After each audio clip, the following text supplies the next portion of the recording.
Hi అండి, నమస్తే. Welcome back to VV Kitchens. నేను మీ వర్ధిని విజయ్. ఈరోజు మన కిచెన్లో సూపర్ టేస్టీ రెసిపీని చూపించబోతున్నానండి.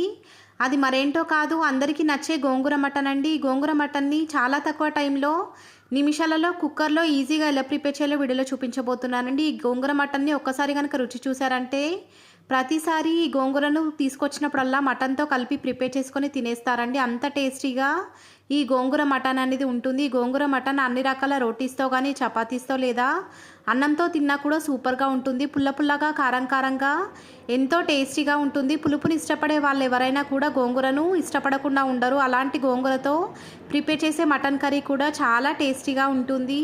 మరి లేట్ చేయకుండా ఈ సూపర్ అండ్ టేస్టీ గోంగూర మటన్ని ప్రిపేర్ చేసుకోవడం కోసం ప్రాసెస్ స్టార్ట్ చేసేద్దాం. ముందుగా స్టవ్ వెలిగించి స్టవ్ పైన ఒక ప్యాన్ని పెట్టి ఆ ప్యాన్ వేడైన తర్వాత దాంట్లోకి 2 టేబుల్ స్పూన్ల దాకా ఆయిల్ వేసి వేడి చేసుకున్న తర్వాత ఇప్పుడు ఈ నూనెలోకి మంటను లో ఫ్లేమ్లోకి అడ్జస్ట్ చేసుకొని మాత్రమే మీరు ఎంతైతే గోంగూరను యాడ్ చేయాలనుకుంటున్నారో అంత గోంగూర మొత్తాన్ని కూడా వాటర్తో బాగా వాష్ చేసేసుకొని వాటర్ మొత్తాన్ని కూడా డ్రైన్ చేసేసుకొని కేవలం గోంగూర ఆకులను మాత్రమే ఈ ప్యాన్లోకి వేసేసుకొని ఈ ప్యాన్ పైన మూత పెట్టి 5 to 10 మినిట్స్ పాటు ఈ గోంగూర మొత్తాన్ని కూడా ఈ ప్యాన్ పైన మూత పెట్టి కలుపుకుంటూ మగ్గించుకోవాలి. మధ్య మధ్యలో కలుపుకుంటూ ఉండాలి, లేదా అడుగు తగిలే అవకాశం ఉంటుంది. నేను తీసుకున్నటువంటి గోంగూర క్వాంటిటీ వచ్చి 1/2 kg దాకా ఉంటుంది. 1/2 kg గోంగూర 1/2 kg మటన్లోకి అయితే పర్ఫెక్ట్గా సరిపోతుంది. మనం వేసుకున్నటువంటి గోంగూర మొత్తం కూడా వీడియోలో చూపిస్తున్నట్టుగా క్వాంటిటీ మొత్తం కూడా చాలా వరకు తగ్గిపోయి వీడియోలో చూపిస్తున్నటువంటి కన్సిస్టెన్సీలోకి వచ్చిన తర్వాత స్టవ్ ఆఫ్ చేసేసుకొని గోంగూర చల్లారిన తర్వాత మిక్సీ వేసుకొని పక్కన ఉంచుకోవాలి. ఈలోగా స్టవ్ వెలిగించి స్టవ్ పైన ఒక కుక్కర్ని పెట్టి ఆ కుక్కర్లోకి 3 టేబుల్ స్పూన్ల దాకా ఆయిల్ని వేసి వేడి చేసుకున్న తర్వాత ఈ నూనెలోకి 1 కప్పు దాకా సన్నగా కట్ చేసుకున్నటువంటి ఉల్లిపాయలని వేసుకొని గోల్డెన్ కలర్లోకి వచ్చేంత వరకు ఫ్రై చేసుకున్న తర్వాత చేతి నిండా కొత్తిమీరను సన్నగా కట్ చేసుకొని ఆ కొత్తిమీరను కూడా ఈ ఉల్లిపాయల్లోకి వేసేసుకొని మరొక 1 మినిట్ పాటు ఫ్రై చేసేసుకోవాలి. 1 మినిట్ తర్వాత ఇప్పుడు ఈ ఉల్లిపాయల్లోకి 1/2 టీ స్పూన్ దాకా అల్లం వెల్లుల్లి పేస్ట్ని కూడా వేసేసుకొని అల్లం వెల్లుల్లి పేస్ట్ మొత్తం కూడా పచ్చివాసన పోయేంత వరకు ఆయిల్లో ఫ్రై చేసేసుకోవాలి. మంటను లో ఫ్లేమ్లోకి అడ్జస్ట్ చేసుకొని మాత్రమే ఈ ప్రాసెస్ మొత్తాన్ని కూడా కంప్లీట్ చేసుకోవాలి.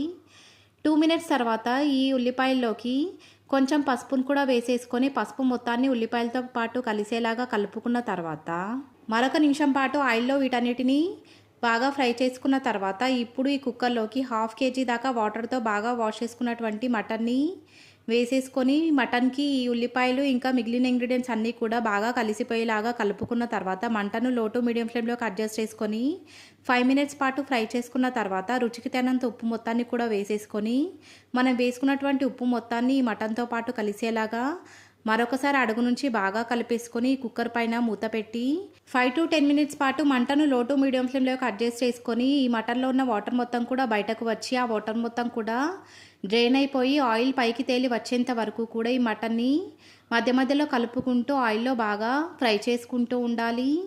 వీడియోలో చూపిస్తున్నట్టుగా ఈ మటన్లో నుంచి ఆయిల్ అనేది పైకి సపరేట్ అయిన తర్వాత ఇప్పుడు ఈ మటన్లోకి 2 టేబుల్ స్పూన్ల దాకా కారాన్ని వేసుకొని కారం మొత్తం కూడా మటన్తో పాటు కలిసేలాగా కలిపేసుకున్న తర్వాత మరొక 5 to 10 మినిట్స్ పాటు లో ఫ్లేమ్లోకి మంటని టర్న్ చేసుకొని ఈ మటన్ మొత్తాన్ని ఆయిల్లో ఫ్రై అవ్వనివ్వాలి.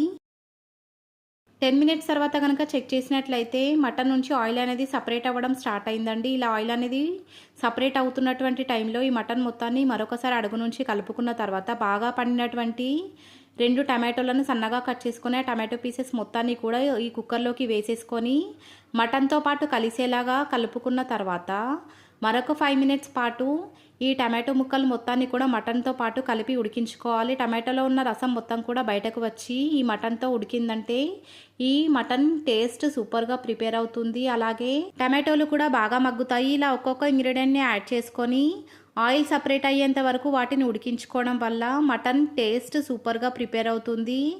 5 నిమిషాల తర్వాత ఇప్పుడు ఈ మటన్లోకి 1/2 టీ స్పూన్ దాకా గరం మసాలా పౌడర్ని కూడా వేసేసుకొని గరం మసాలా మొత్తాన్ని ఈ మటన్తో పాటు కలిసేలాగా కలుపుకున్న తర్వాత ఈ కుక్కర్ పైన మూత పెట్టి మరొక 2 to 3 మినిట్స్ పాటు ఆయిల్ సపరేట్ అయ్యేంత వరకు ఈ మటన్ని ఉడికించుకోవాలి. గోంగూర మటన్ని ప్రిపేర్ చేసుకునేటప్పుడు ఆయిల్ కాస్త ఎక్కువగానే వేసుకోవాలండి. అలాంటప్పుడే ఈ మటన్ టేస్ట్ బాగుంటుంది, అలాగే కలర్ఫుల్గా కూడా కనిపిస్తుంది. అంతేకాని ఆయిల్ ఎక్కువైందని మాత్రం అనుకోవద్దండి. 5 మినిట్స్ తర్వాత ఇప్పుడు ఈ మటన్లోకి 1/2 లీటర్ దాకా మంచినీళ్ళని వేసేసుకొని మనం వేసుకున్నటువంటి వాటర్ మొత్తాన్ని కూడా ఈ మటన్తో పాటు కలిసేలాగా అడుగు నుంచి కలిపేసుకున్న తర్వాత ఈ కుక్కర్ మూతని టైట్గా క్లోజ్ చేసేసుకొని మంటను హై ఫ్లేమ్లోకి అడ్జస్ట్ చేసుకొని 5 to 6 విజిల్స్ వచ్చేంత వరకు ఈ మటన్ మొత్తాన్ని కూడా ఉడికించుకోవాలి. విజిల్స్ కంప్లీట్ అయిన తర్వాత స్టవ్ ఆఫ్ చేసేసుకొని కుక్కర్లో ఉన్న ఆవిరి మొత్తాన్ని కూడా ఒక స్పూన్ని యూస్ చేస్తూ తీసేసుకున్న తర్వాత మాత్రమే కుక్కర్ మూతని స్లోగా ఓపెన్ చేయడానికి ట్రై చేయాలి. ఆవిరి ఏమాత్రం మిగిలి ఉన్నప్పుడు ఈ మూతను ఓపెన్ చేయడానికి ట్రై చేయకూడదండి, అది పైకి చిమ్మే అవకాశం ఉంటుంది. కుక్కర్ మూతను కనుక ఓపెన్ చేసి చూసినట్లయితే మటన్ ఈ విధంగా కలర్ఫుల్గా ప్రిపేర్ అయిపోయి ఉంటుంది.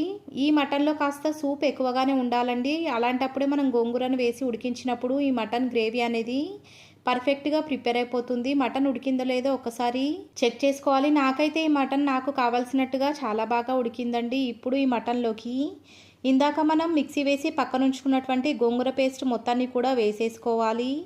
గోంగూర పేస్ట్ మొత్తాన్ని కూడా ఈ మటన్లోకి వేసుకున్న తర్వాత 5 to 10 మినిట్స్ పాటు మంటను లో టు మీడియం ఫ్లేమ్లోకి అడ్జస్ట్ చేసుకొని ఈ గోంగూర పేస్ట్ మొత్తాన్ని కూడా ఈ మటన్ గ్రేవీతో పాటు కలిపి ఉడికించుకోవాలి. రెండు కూడా కలిసి ఉడికిపోయి మటన్ గ్రేవీ కన్సిస్టెన్సీ అనేది కాస్త థిక్గా ప్రిపేర్ అవుతుందండి. వీడియోలో చూపిస్తున్న కన్సిస్టెన్సీలోకి వచ్చిన తర్వాత స్టవ్ ఆఫ్ చేసేసుకోవాలి. చల్లారిన తర్వాత కనుక చెక్ చేసినట్లయితే ఈ గోంగూర మటన్ అనేది వీడియోలో చూపిస్తున్నట్టుగా ఇలా ప్రిపేర్ అయిందండి. ఇలా గోంగూర మటన్ని కనుక ప్రిపేర్ చేసి పెట్టారంటే మీ ఇంట్లో వాళ్ళందరూ కూడా చాలా బాగా ఎంజాయ్ చేస్తారు. ఈ రెసిపీ కనుక మీకు నచ్చినట్లయితే లైక్ చేయండి, మీ ఫ్రెండ్స్ అండ్ రిలేటివ్స్ షేర్ చేయండి. ఇలాంటి రెసిపీస్ కోసం మన వీవీ కిచెన్స్ ఛానల్ని సబ్స్క్రైబ్ చేసుకోండి.